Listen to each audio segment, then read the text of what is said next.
The boardroom was the kind of room that turned people into statues.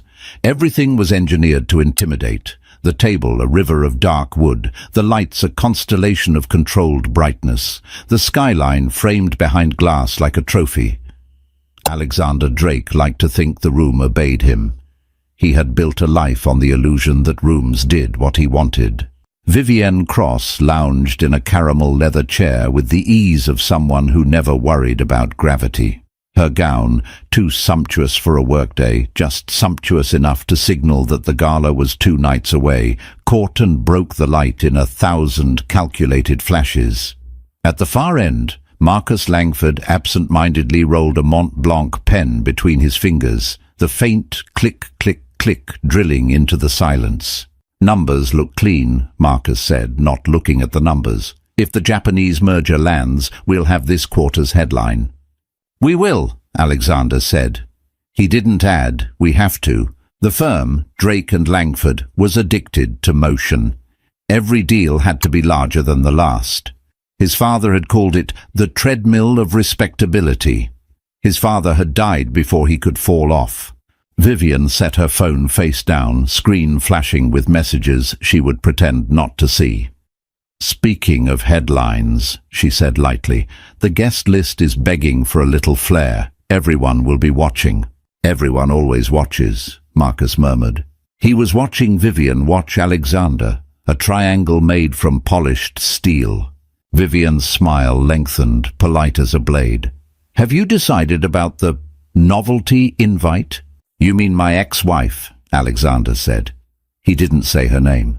"Serafina Vale," Marcus supplied, voice flat. "That one," Vivian tisked. "Don't be unkind, Marcus. We must be inclusive." She reached for the crystal pitcher and poured herself water like it was champagne. "Imagine the symmetry. CEO welcomes his past back into the fold. Such maturity. Such magnanimity." Alexander's jaw flexed. He could feel the thought forming in their minds, the one they had already rehearsed in some private conversation he hadn't been invited to. Invite her, put her under the chandeliers, let the room do the rest. "Serafina is not—" He stopped. "Not what? Not yours to toy with? Not the woman I left? Not the woman I wanted to keep and didn't know how?" Marcus leaned forward. "It's a good gesture," he said. "Shows there's no bad blood. Media-friendly. We could use media-friendly." Vivian tapped her nail against the rim of her glass. A bright bell sound. "Besides," she added silkily, "what's the worst that could happen? She wears something sensible, keeps to the edges, smiles at the right people. She was always competent." She said competent the way some people said plain. Alexander stared at the line of his pen against his pad, perfectly aligned. The room's quiet pressure folded into a decision. "Fine," he said, clapping the word shut like a briefcase. "We'll invite her." Marcus's smile didn't reach his eyes. "I'll have legal send the standard guest notice." "I'll send it," Alexander said too quickly. The room shifted, amused. He felt heat climb his collar and hated it. "It's my invitation." Vivienne tilted her head. How gracious. When Marcus and Vivian left, Alexander sat very still. A blue notification glowed on his phone. Serafina Vale, the name still in his contacts because he had never decided what to do with it, hovered like a ghost. His thumbs hovered too. "Serafina," he typed, and paused, feeling suddenly ridiculous. A man bracing himself before a skyscraper made of glass and memory.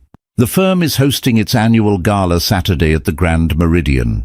I'd like you to come as my guest." He reread the text. It sounded like a memo.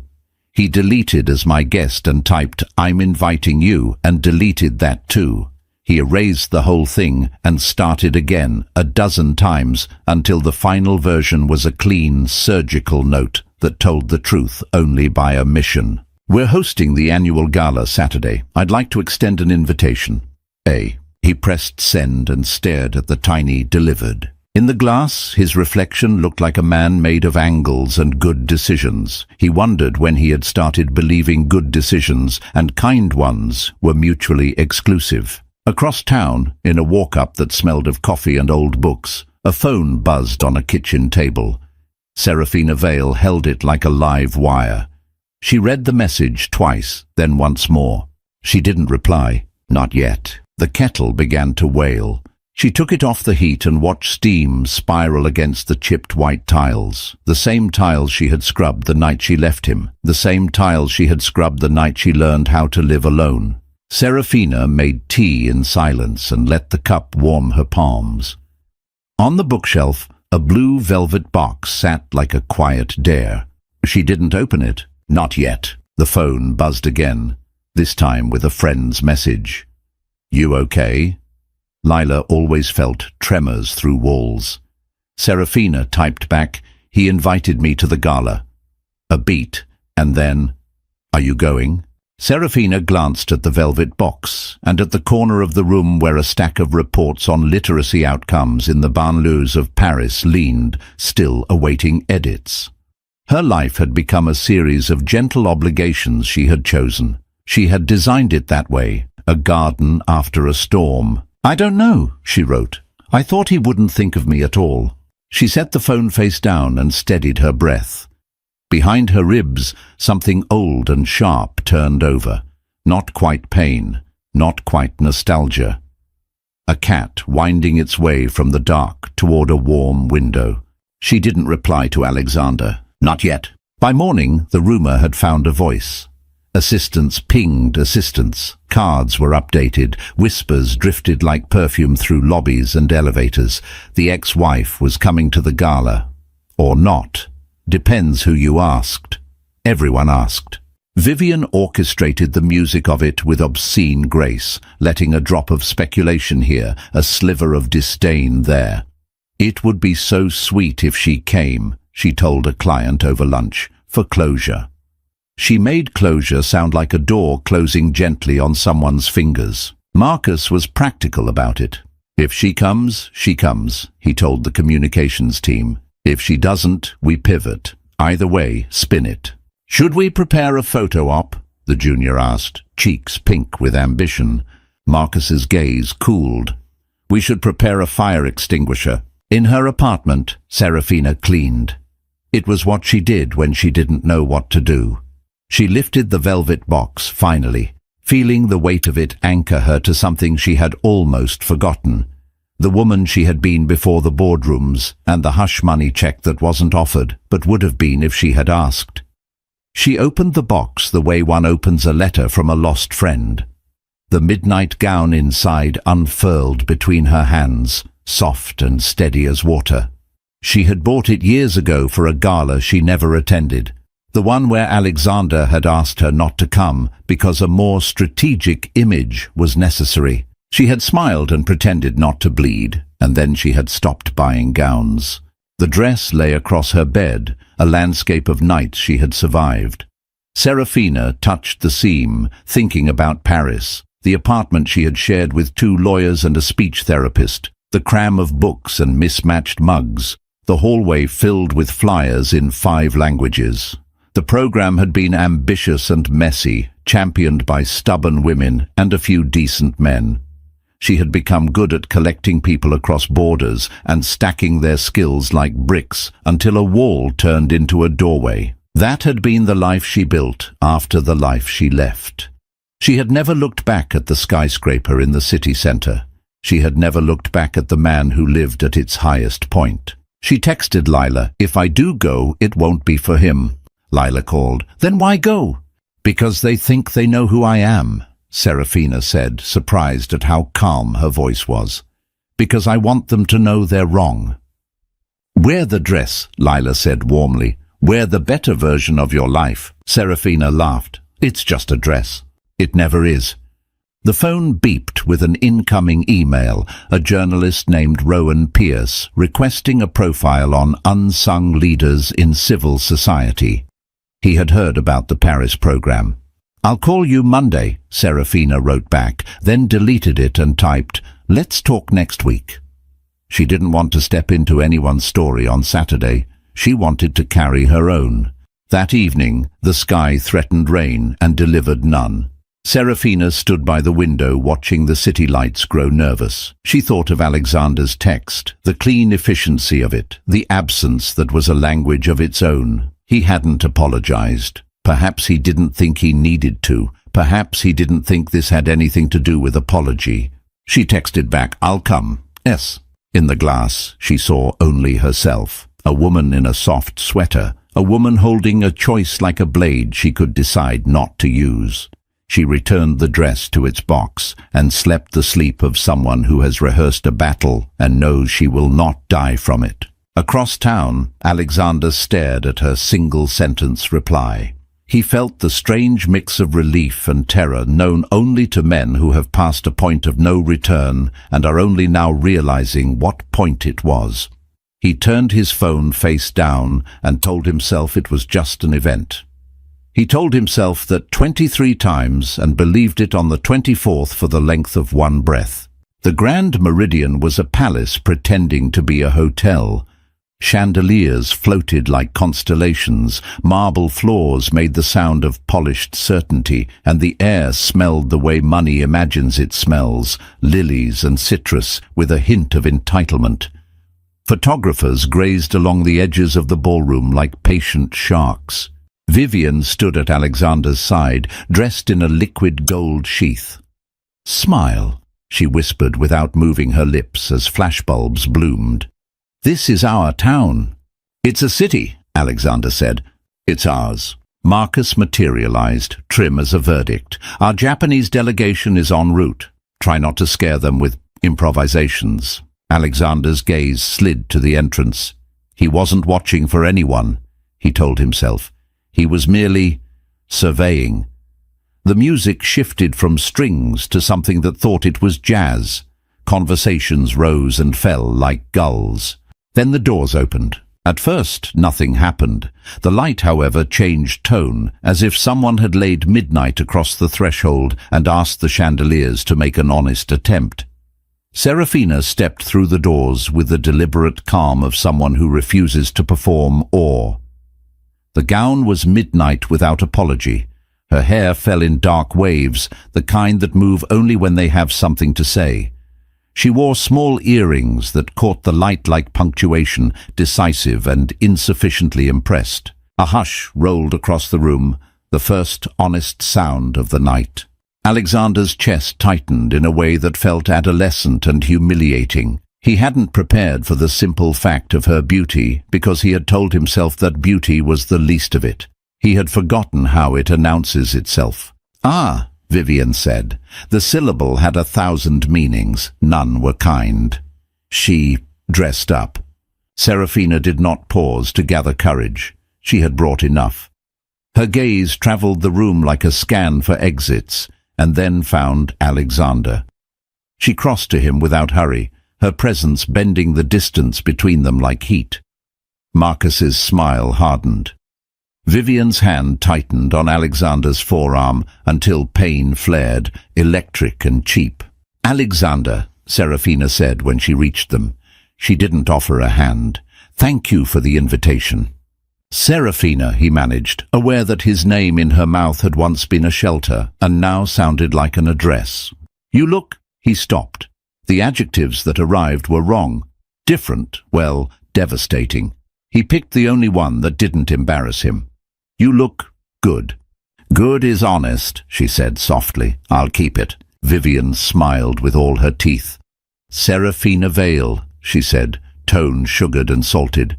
"What a delight. And that dress, how classic.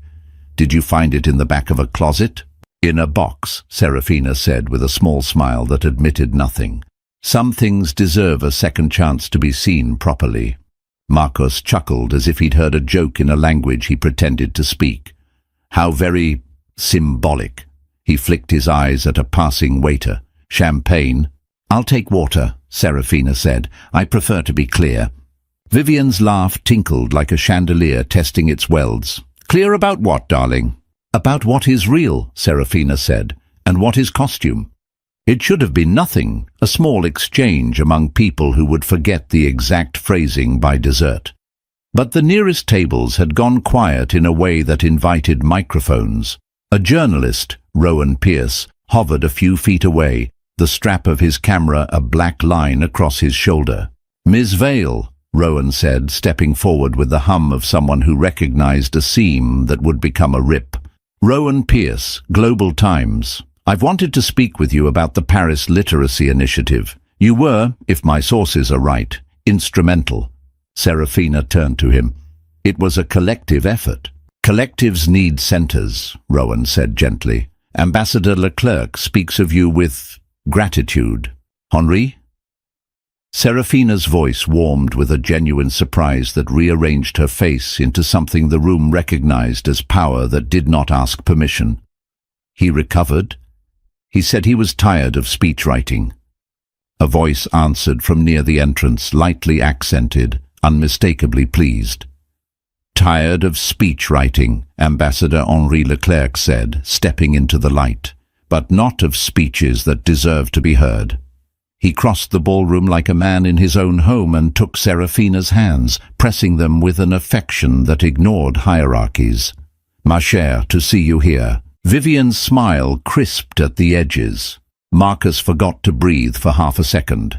Alexander, absurdly, was relieved that the first man to touch Serafina in this room did so without poison. Ambassador Leclerc turned to the gathered faces. "You should know," he said, not loudly but with the gravity of earnest praise, "that this woman built bridges where our budgets built walls. In Paris, when politicians were tired and bureaucrats were bored, Serafina Vale convinced us that children in borrowed apartments deserved the dignity of books in their own languages. She did not perform charity. She organized justice." Silence again, but not the earlier shock. This was the stillness of recalibration, the sound a room makes when it realizes it has been standing at the wrong angle. Serafina's expression didn't change, but Alexander saw the small shadow of discomfort pass over it, the way a woman deflects praise because she knows the backlash it invites. "You're too generous," she murmured. "Facts do not need generosity," Leclerc said. "They need courage." Rowan's pen flew, camera lenses blinked, Vivian's hand slid from Alexander's arm. Somewhere, a string quartet remembered it was being paid and resumed. And the night, which had been designed like a parade, began to feel like a trial. By dawn, a shaky phone video of Serafina stepping through the doors had been edited by 100 strangers into a narrative. The captions disagreed on details, but aligned on a mood: the ex-wife who silenced the elite. Clips of her exchange with Vivian passed from chat to chat, like contraband. By lunchtime, a still of Ambassador Leclerc's hands on Serafina's had appeared on 3 news sites under the word "respect" in fonts more used to advertising watches. Alexander watched a loop of these images from his kitchen, coffee cooling into a dark truth. He had invited his ex-wife to a room designed to break her. He had watched the room break instead. The office did not know what to do with itself. Assistants whispered names as if speaking them too loudly would summon lawsuits. The PR team floated statements that managed to sound both contrite and proud, like people apologizing for how good they were. Investors' emails flickered into the communications stream. Some asked for introductions to Serafina. Marcus stormed into Alexander's office with a newspaper like a weapon. "This is a catastrophe," he said. "She hijacked the narrative." "Did she?" Alexander asked. "Or did we lay it in her path and invite her to step onto it?" "Don't start moralizing," Marcus snapped. He had the brittleness of a man who could hear the cracks running under his feet. "We needed the gala to anchor the merger. Instead, social media is writing her name on our building." "Perhaps we should put it on the directory then," Alexander said. Marcus stared. "Are you defending her?" "What am I defending?" The question tasted like iron. "Competence? Dignity?" Marcus's jaw worked. "You want to be a philosopher? Go teach. We move money, and right now, money is moving away." He slammed the paper onto the desk. "Who is Serafina Vale?" the headline asked over a photo of her, laughing at something the camera hadn't captured. "I want her out of the building, out of the news cycle, out." "She's not in the building," Alexander said too evenly. She's in our way, Marcus said. He leaned his weight onto the desk, close enough that Alexander could smell the careful mint on his breath. And you let her in. Enough, Alexander said, and the word surprised both of them. It had an edge he didn't know he owned. Marcus blinked. Vivian arrived without knocking, face pale, hands shaking around her phone. They're mocking me, she said, the words tinny with a strain she hadn't had to perform before. She thrust the screen forward. Memes crawled across it, her face mid-laugh beside the caption closure, Serafina's face beside opening. The internet had discovered its own cheap poetry. Do something. What would you have me do? Alexander asked. Fix it, she cried. Make it go away. I will not be... She swallowed. I will not be humiliated.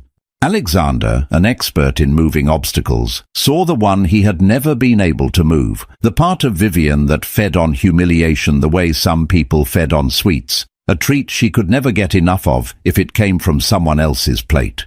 He saw also the mirror, the part of himself that had looked away because the view was good from his windows. Viv, he said carefully, we created this. Her eyes flashed. She created this. No, Alexander said, surprising himself again. She responded. Silence. The moment pulled taut, and then snapped. Marcus threw up his hands. Fine. You won't protect the firm, I will. We'll meet tonight at the Imperial Orchid with the Japanese delegation. You'll explain that our distraction was unfortunate. After that, we move for damage control, and... He looked at Vivian. Containment. Containment, Alexander repeated. You will choose the firm, Marcus said as if offering a loan. You always do. When they left, Alexander let his head fall back. On the ceiling were circles of light shaped like questions. He pictured Serafina's face when she had crossed the threshold, steady, amused, merciless. Not with him, but with pretense. It did not occur to him, not yet, to wonder if his own pretense was what she had measured. He picked up his phone, scrolled to her name and typed, You handled yourself with... He stopped, deleted, typed, I owe you, deleted. He put the phone down. Across town, Serafina was at the community center, sleeves rolled up, marking up a draft of a municipal grant with a young staffer who kept repeating, I can't believe the ambassador knows you. He knows the work, Serafina corrected gently. Her phone vibrated itself toward the edge of the table. Rowan Pierce's message blinked. Can we talk? The story is moving fast. She replied. Monday. You're a meme, the staffer said, eyes dancing. I'm a woman who needs this paragraph to be shorter, Serafina said. The staffer grinned and cut 3 lines. The internet devoured and applauded and moved on to the next thing it could devour. Serafina refused to let it define the shape of her day. Still, when she passed a cafe window and saw herself on a television above the bar, she flinched. She wasn't a public person. She had never wanted to be the story. She also wasn't a coward. That had been the deciding factor with the velvet box. She turned off her phone, put her pen to the grant and worked. The Imperial Orchid hid its exclusivity behind hush and wood. Private rooms lined a corridor lit like an apology. Alexander arrived early and sat alone, watching a koi pond through a panel of glass while his reflection watched him. The door slid open. Marcus entered with the Japanese delegation, Ms. Nakamura, a woman whose calm felt like a slow-moving tide. Mr. Sato, sharp-eyed, careful, and 2 younger executives whose names Alexander would forget, but whose questions he would remember. Thank you for hosting us, Ms. Nakamura said, bowing. A beautiful evening. It will be, Marcus said. Alexander? Alexander made the introductions, poured tea he did not drink, and kept the conversation on rails. He was very good at rails. Ms. Nakamura asked about the firm's long-term commitments to education. Alexander found himself describing Serafina's literacy work and stopped just shy of saying her name. The door opened again. Vivian slipped in, gold again, smile sharpened. Ms. Nakamura's gaze flicked over her and back. Your fiancé, she remarked politely. Yes, Alexander said, the word oddly heavy. Vivian took a chair beside him, laid her hand on his wrist, and squeezed. He moved his arm away. Mr. Sato lifted his glass. "We saw a video today," he said evenly. "Very impressive. In our culture, we honor those who blend humility with excellence." Vivian's smile stuck. "Social media loves to exaggerate," she said. It was nothing but a dress and good lighting. Ms. Nakamura set her glass down. Her achievements seemed documented. The Paris program was recognized, yes? "Let's not dwell," Marcus cut in smoothly. "We have a framework to review." But Vivian had caught the current and mistook it for applause. "She is just an ex-wife," she said lightly. "She files papers. Social media adores a fairy tale. This is not one." Silence pooled. Ms. Nakamura looked at Alexander, not with shock, but with the measured sadness of a teacher listening to a bright student cheat. "Forgive me," she said, "but did you just belittle a colleague's accomplishments?" Vivian laughed, high and brittle. "She does not belong here. She is nothing." Chopsticks paused mid-air. Mr. Sato wiped his mouth with his napkin, in no hurry. "Respect is the foundation of partnership," he said. "What we have seen tonight tells us enough." He stood, bowing. Ms. Nakamura stood too, her face composed and closed. "We will revisit when your house is in order." They left in a hush that sounded like judgment. Marcus went white. Vivian's breath came in shallow strips. "This is her fault," she hissed. "She is ruining—" "No," Alexander said, and the word filled the room. He stood slowly. "This is you. This is me. This is what we made and pretended not to see." "Don't you dare," Vivian whispered, color scorching her cheeks. "Don't you dare put this on me when you—" "We're done, Vivian," he said quietly. The quiet did not soften the edges. The engagement, the arrangement, the looking away. "It ends." Marcus found his voice. "Have you lost your mind?" Alexander turned to him. "I found it," he said, "at the door of a ballroom." He left the private room before they could decide whether to shout or applaud.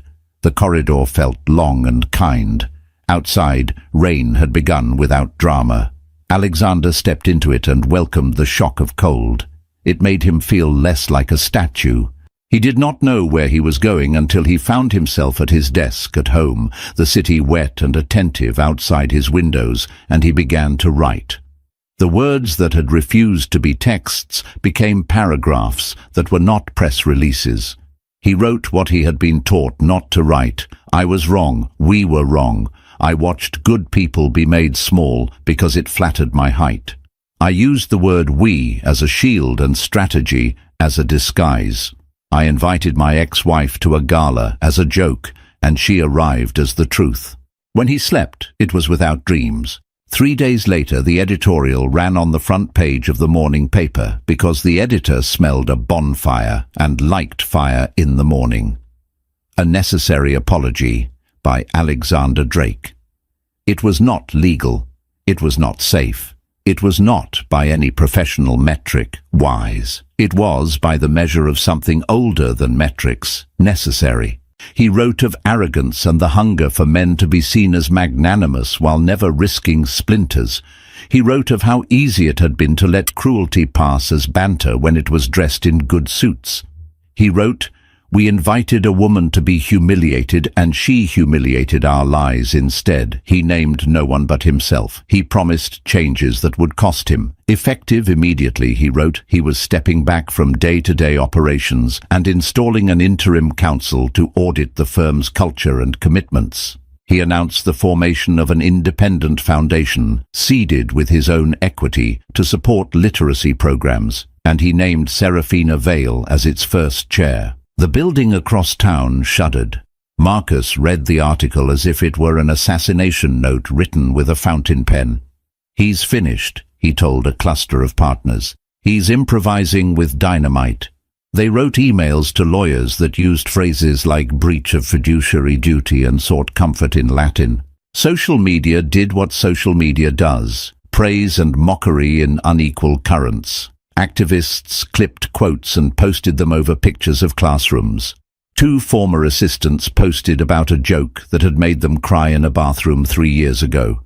The comments were ugly and beautiful and human. Serafina read the piece in a cafe with her sister, Mira, who had flown in from Chicago the moment the first clip had broken. Mira watched her face. "Is it enough?" she asked. Serafina ran her finger over a coffee ring. "It is more than I expected," she admitted. "It is less than what's needed." "That's probably the definition of repentance," Mira said.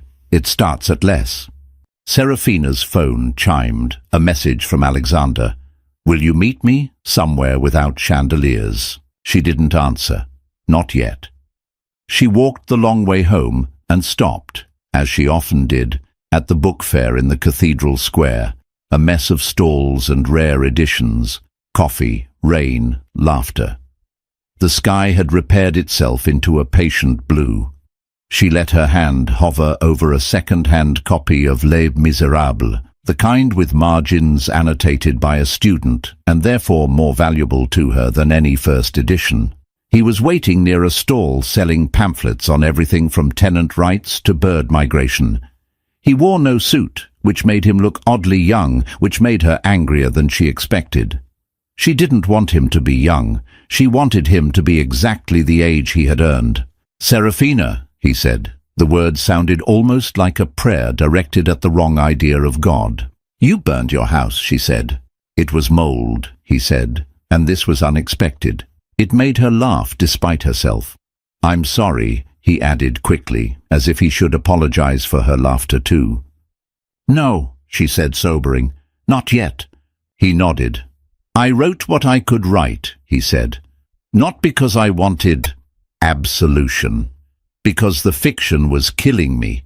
"And the truth will do what?" she asked, more curious than cruel. "Make you free?" "Make me honest," he said. "I thought they were the same thing. They aren't." They walked between stacks of paperbacks. The smell of damp ink and old cardboard was a balm. Children darted between legs. An old man with a hat recited Neruda to nobody in particular. It felt indecent to talk about reputation in a place built of marginal notes. "What do you want from me?" she asked finally. "Nothing," he said, and she believed him enough to let him continue. "Not forgiveness, not return. I want to build something that doesn't use people up. I want to learn how to stand beside what is good instead of standing on it. I don't know how yet. I thought—" He spread his hands. "Perhaps you do." She stared at him, at his expensive humility, and at the visible scars of a man who had cut himself lifting a mirror. "If I say yes, it will not be for you," she said. "It will be for the work, and for the people who cannot afford to be decorations in someone else's party." "Good," he said. "I don't trust what I want for me." She nodded. "We'll try," she said. "We'll build. But you understand, Alexander, whatever this is, it is not a story about romance." "Understood," he said, with a gratitude too naked to be manipulative. Behind them, a boy asked his mother for $2 for a stapled zine about pigeons. She paid. Serafina smiled at the ordinariness of it, at the way revolutions, when they stick, always become proof that ordinary things are worth keeping. The firm did not plan to go quietly. The partners convened in a boardroom that felt like a verdict without a jury. Marcus spoke first, because of course he did. "Alexander has compromised the firm's reputation and value. He's transferring equity into a pet project. He's appointed his ex-wife to chair it. This is a clear conflict." "Chair of an independent foundation," corrected a partner with more scruples than power. "Which he controls," Marcus said. The general counsel looked like he wished he were anywhere else. "Control is nuanced." Nothing at Drake and Langford had ever been nuanced unless it favored Drake and Langford. They voted to remove Alexander as managing partner, a redundancy given his step back, but satisfying to men who needed paperwork to prove the world obeyed them. Marcus sent a letter to the press that managed to read like a scolding parent. A leak suggested impropriety between Alexander and Serafina because when men lose the narrative, they go for the oldest weapon. The Foundation's inbox flooded with acidic questions. Rowan Pierce called Serafina and asked carefully, "Do you want to go on record?" "About what?" she said. The idea that women can only enter a room if they're somebody's past or prize. She sighed. Rowan, write about the library we opened last month in a laundromat. Write about the two girls who are reading to their little brothers while their mother works the night shift. I will, he said, but the machine wants a different story. Then break it, she said. Alexander moved through it all with a calm that people mistook for strategy. In truth, he was tired in his bones. He read the board's letter. He filed his resignation formalities. He transferred equity into the foundation anyway and created a trust for junior staff whose names had never been on press releases. He had a vision of employees walking into their apartments without the dread he had carried into his penthouse. It felt like penance. It felt like something like justice. Marcus wasn't finished. He called a meeting in the same boardroom where the invitation had been hatched. We need to talk about Serafina Vale, he said. Her influence is destabilizing. She has compromised Alexander. She was compromised by him, someone muttered, breaking the firm's custom of quiet misogyny. Marcus ignored it, flipped to a slide, and displayed emails. Snippets of correspondence from years prior between Serafina and staffers inside the firm about a charitable project Alexander had proposed to sponsor and then abandoned when it threatened to anger a donor. It was nothing scandalous. It looked like a woman doing free labor to make rich men look benevolent. But Marcus made the timeline a story of manipulation. She embedded herself, he said. She is not clean. The door opened. Alexander stepped in, uninvited, very calm. Marcus, he said, if you're going to smear someone, you should pick better ink. He placed a thin file on the table. You've been siphoning finder's fees to a shell for 3 years. I didn't know because I didn't look. I didn't look because you were making me rich. A murmur ran like electricity. Marcus's face went a color usually reserved for coral reefs. You can deny it, Alexander said, and this will go to an investigator who will enjoy the day. Or you can end this quietly, return what you stole, and sit down somewhere that isn't a boardroom for a very long time. Marcus laughed. It sounded like aluminum. You can't? I can, Alexander said, and I will. If the firm survives, it will be because the people who built it below you deserve to keep it, not because you do. Marcus looked at the general counsel. Counsel adjusted his tie and stared at a stain in the carpet. He had found something to admire there. Vivian texted Marcus after the meeting. You should have gone for her throat. He did not reply.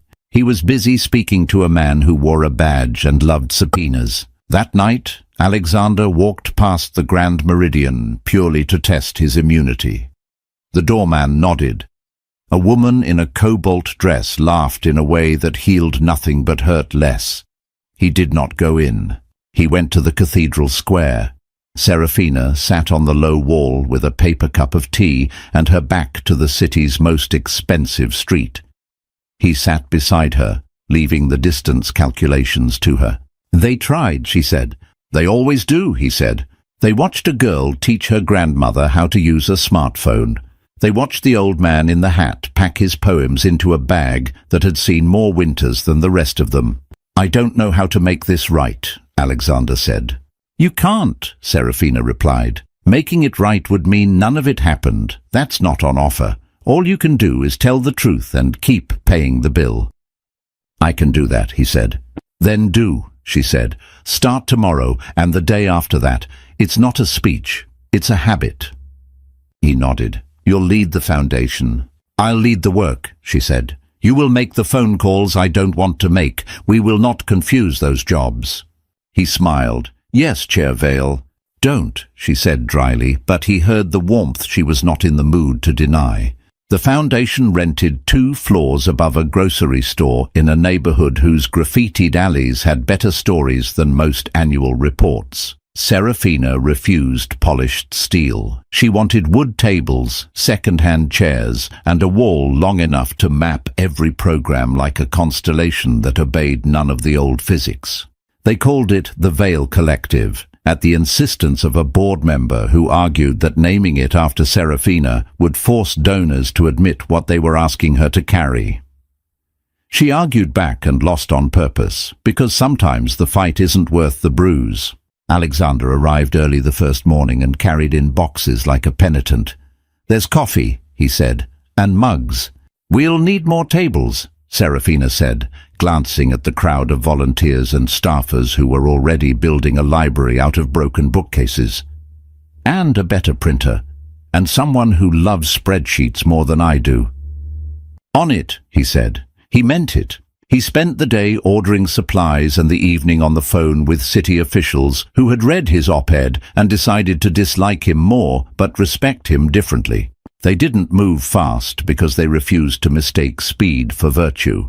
Still, momentum found them. A laundromat library in the South Quarter, a grants program that paid community translators a living wage, a mobile reading room that parked outside soccer fields on Saturdays. The ambassador visited with a check and a rumor about a pilot program in Marseille.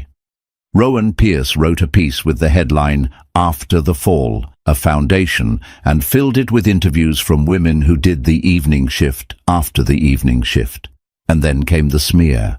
A tabloid with a name that sounded like cough syrup ran a story about cozy arrangements between Alexander Drake and the chair of his foundation.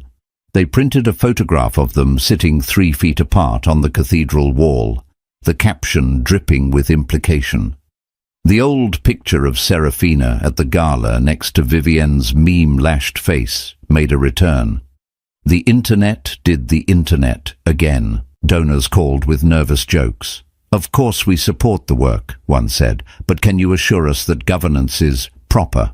"Did you ask the firm that when it was run like a fraternity?" Serafina asked, cordially bored. The donor cleared his throat and decided to make his check smaller. Alexander read the headline and felt his blood thud in his ears. He wanted to burn something in front of a courthouse.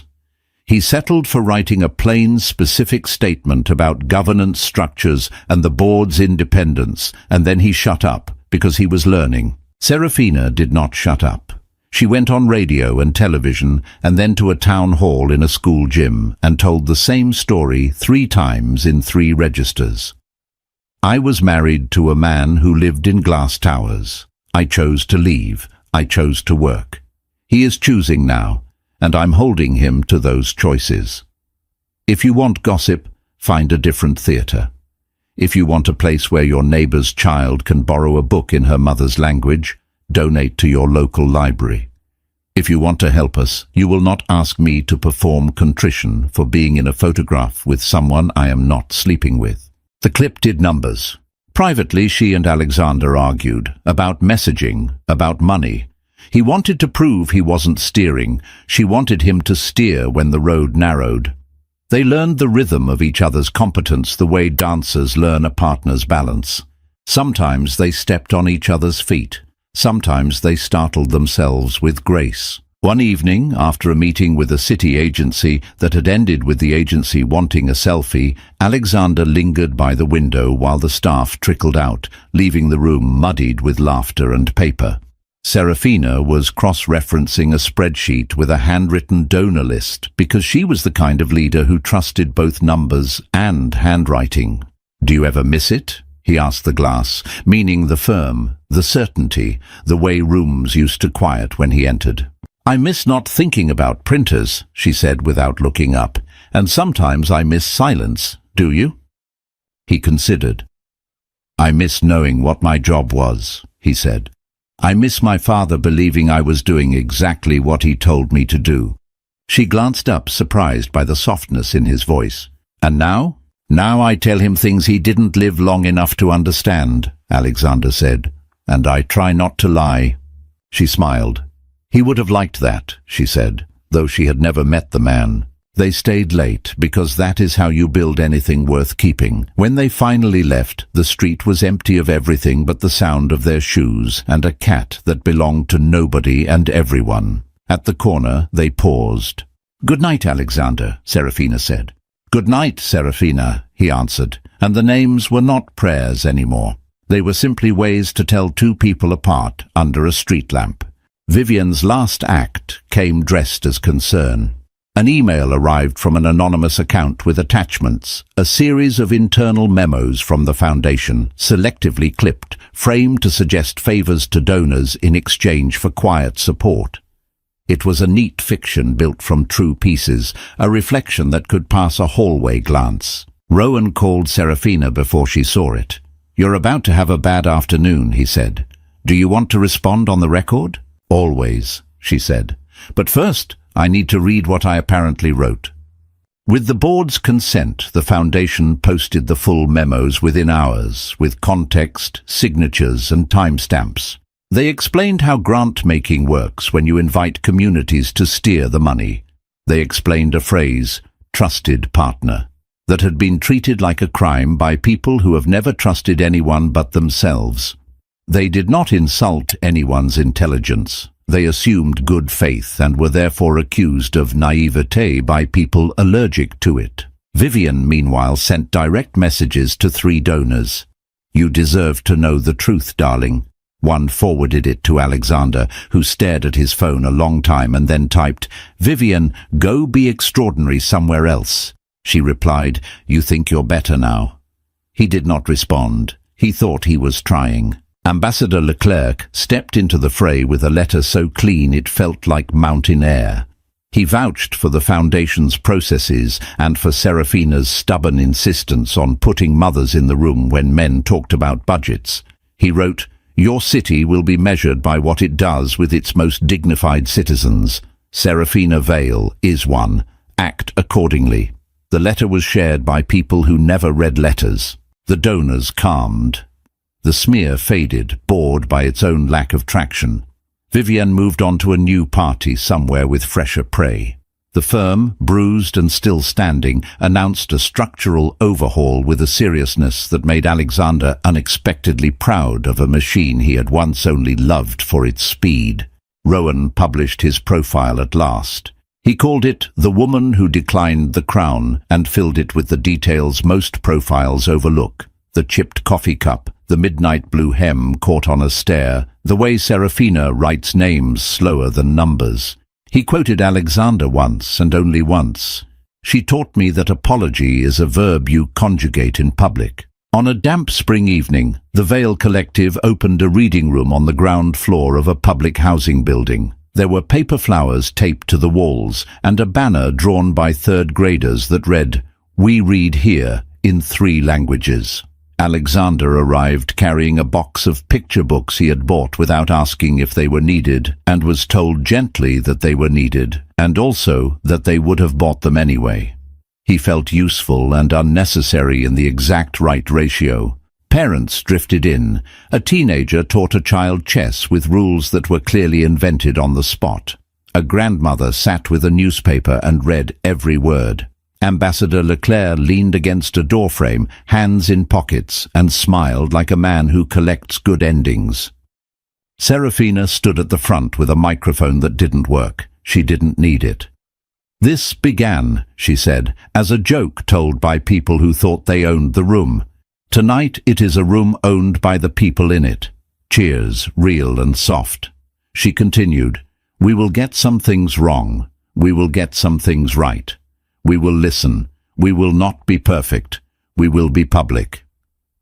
When the ribbon was cut and the room belonged to the children, Alexander found her by the window, where she liked to take her breath. The rain had started again, the city practicing for storms. "You did this," he said, meaning the room, the laughter, the strange peace that arrives when you stop performing the wrong story. "We did this," she corrected automatically, then shook her head. "No, they did this." "Thank God," he said, and neither of them needed to specify which God they meant. He looked at her, and she looked back. The gaze of 2 people who had shared a life, and then shared a ruin, and then shared something else that doesn't have a name because names are too tidy. "I'm not going to ask you anything I don't already know the answer to," he said. "But I am going to say this. I am grateful to be in the room you own." "I don't own it," she said. "I only keep the lights on." "That's ownership enough," he said, "for now." They stood like that, not touching, not needing to, watching a girl pick up a book and carry it like a torch into a future neither of them would fully see. Outside, on the wet street, a bus sighed. Upstairs, a radio played a song that had no right to be as perfect as it was for the moment. Alexander thought of the boardroom where he had sent a text like a knife disguised as an invitation. He thought of the doors opening at the Grand Meridian, of midnight entering like a fact. He thought of the way a man can spend a lifetime on the wrong side of a mirror. "Good night, Serafina," he said. She smiled. "Good night, Alexander." He left, holding nothing but damp air and a sense that, finally, the room was doing what it wanted. He expected no forgiveness. He had been granted something stranger and sturdier, a chance to keep showing up without needing to be the center. Behind him, Serafina turned off the lights one by one, not to end anything but to mark the beginning of a habit. In the dim, she could still see the shapes of the tables, the chairs waiting for bodies, the shelves ready for books. Everything looked for a breath like a city that had learned how to read itself. And if anyone passing by that night glanced through the window and wondered at the woman standing calm in the near dark, they might have thought, "Goddess." She would have rejected the title. She would have accepted the work.